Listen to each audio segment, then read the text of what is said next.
Put a cat in a box. Put a lever in that box that opens a door on the box. The cat will eventually figure it out.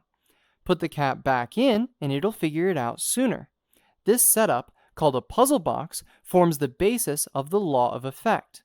As expressed by the very problematic Edward Thorndike, positive effects increase the behaviors that caused it, and negative effects decrease them until they extinguish or disappear.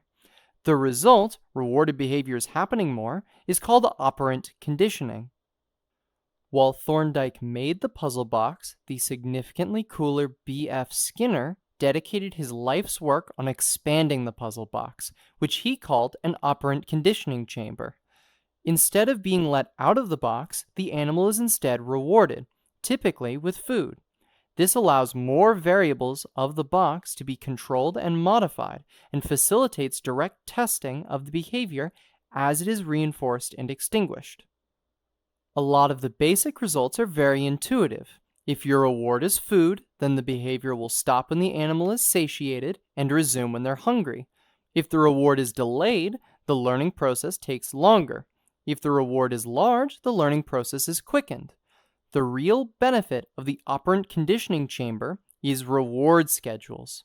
Instead of always rewarding a lever press, what if the reward was intermittent? There's two ways to do this, by interval and by ratio. Interval schedules disable the lever after it's pressed and turn it back on after some amount of time. Ratio schedules operate by rewarding after some number of presses. Intermittent schedules typically take a bit longer to extinguish than if the reward is continuous. However, the behavior lasts much longer for both schedules when the rules vary. If the interval changes each time, then the animal cannot be certain whether or not the timer is up, resulting in consistent and regular lever presses.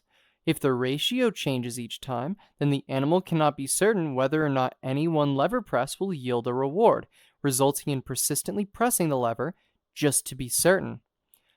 The real-world equivalents to these reward schedules should be immediately obvious. We get paid by regular salaries and by commissions, which are fixed intervals and ratios respectively.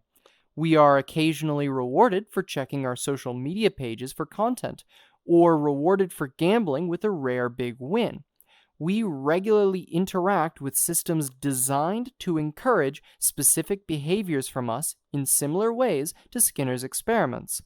Though awareness alone cannot tear them down, we can recognize their presence and, hopefully, choose carefully which levers we press.